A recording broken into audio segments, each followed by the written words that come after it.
I envy Yusuf. Not so much because of the kudos that have been heaped on him over the years for his work as poet and playwright, but because in addition to this, he is also a credible actor, though he doesn't do any acting these days. When I was at school, I wanted to be an actor. Like many other gay boys at ACS, and RI for that matter, I was a member of the school drama club. And as casting went, I actually didn't do that badly. In fact, I was often cast as the lead in school plays, but only on account of my looks and my voice, which was very deep and masculine for a Chinese boy. But really, I couldn't act, and my drama teacher took pains to tell me so. I had a poker face, I was told, but I could possibly do radio plays. In real life, however, I am incapable of pulling a poker face. My face projects or betrays every emotion, no matter how trivial or how fleeting. Also, I regularly suffered from stage fright. The moment I stepped on stage, I would disappear into a zone. Not the good kind that actors aspire to, but my personal, chilling twilight zone. I never did any radio plays, but I did enjoy a brief, risible stint during my national service days, dubbing Chinese soaps into English. It was only years later that the country started producing TV drama in English. These days, my voice is even deeper with age. It is also resonant, smooth, and warm, and I use it to great effect when I'm flirting. Yusuf's voice, on the other hand, is soft and boyish, which is congruent with his appearance, but completely at odds with his consistently powerful and provocative work. He always used to complain about how he hated his voice and wished he had one like mine. But what's the point of having a great voice if you have nothing to say? By the time we completed our national service, we had become thick as thieves. He regarded my departure from Singapore with a mixture of despondency, envy, and contempt. Despondency because he was sad to lose a friend. Envy because there was a part of him that felt suffocated in Singapore and his family didn't have the funds to send him abroad. And contempt because there was another part of him that was disparaging of the educated and privileged who choose to leave rather than effect change in their own country. We've had many arguments over the years about Singapore's perennial questions about stayers and quitters, but they were never conclusive, though he always, in the end, leaned towards what he perceived as the integrity in staying. We stayed in close contact during my years in London, and Yusuf became my portal, not only to the country I left behind, but to the world of the arts, a colourful and thrilling world which I enjoyed vicariously while pursuing a staid and stable career in finance.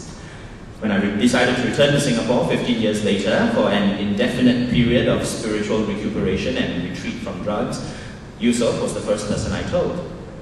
He was concerned to hear that my recreational drug habit was such that I felt the need to escape from it, but was glad that I had identified the need and was acting on it, and was happy at the prospect of seeing me again.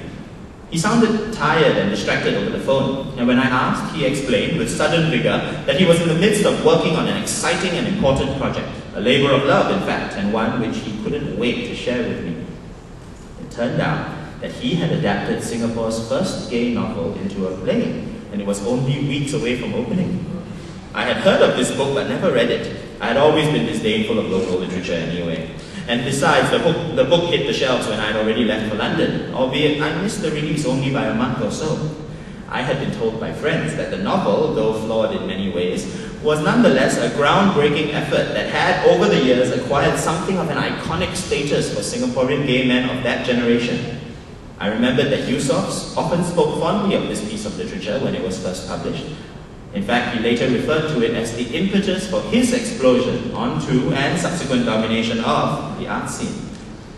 I listened to him talk animatedly about his adaptation, about how he had extrapolated the lives and experiences of the book's characters to underscore his social commentary around current gay life in Singapore, and his political commentary around current legislation under which homosexuality is still illegal.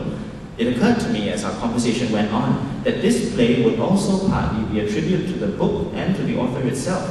This I didn't understand, and I was reminded of Yusuf's occasional double standards. As I understood it, the author left the country immediately after the book's publication, so he was a quitter, just like me.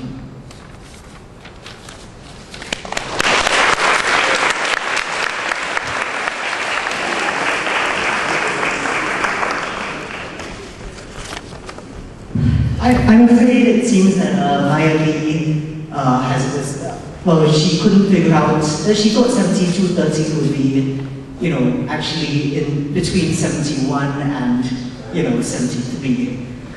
So it's, I'm not sure if she's if she's still on the way here. Alex, is Maya coming, or is she on her way? She's on her way. Okay. I'm going to start reading, you know, her piece. So please just imagine me as, you know, Singapore's first celebrity to out herself, you know, a relatively short transsexual ST blogger, you know. Okay. Or is she's here already? Maya!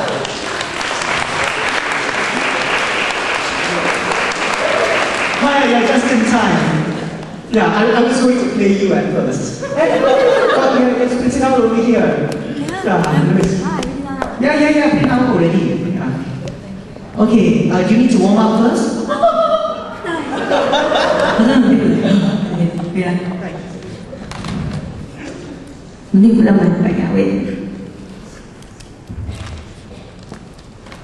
First of all, this place is so hard to find.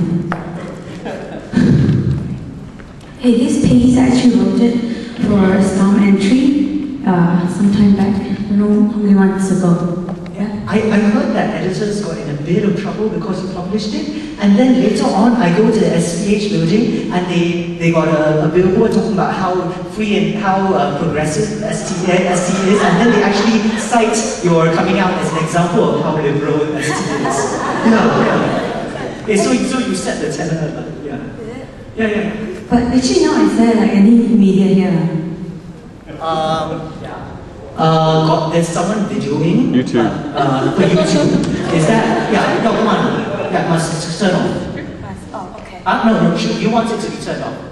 No need, but just so that I know what to say and what not to say. I have to be politically correct, you know. I guess. Please assume that everything you say is on record. Okay. So don't tell us about your sex life. No, I'm not going to tell you about sex like that. No sex like that. Okay, so as how Ichian said, I kind of got SPH into trouble.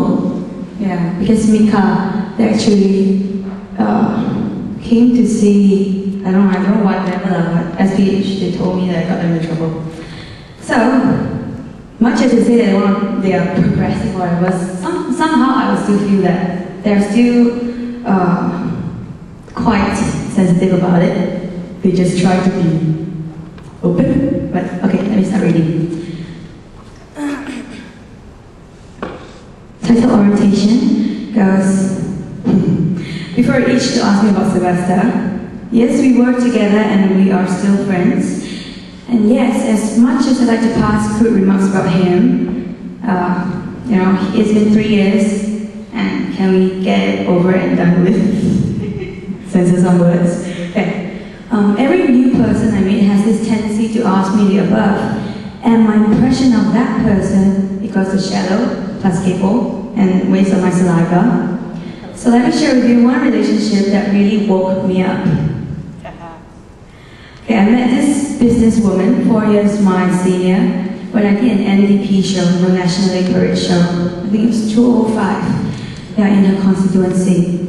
So somehow we just clicked very well, and she yanked me out of my closet. And like some say, once you go on the dark side, there will be no turning back. But we'll see. So we spent the next 10 months doing everything together. And we were apart only when she went to work.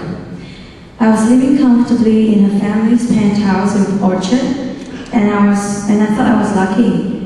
Because she's mature, so I was living life like a Thai. And young Thai, so bold.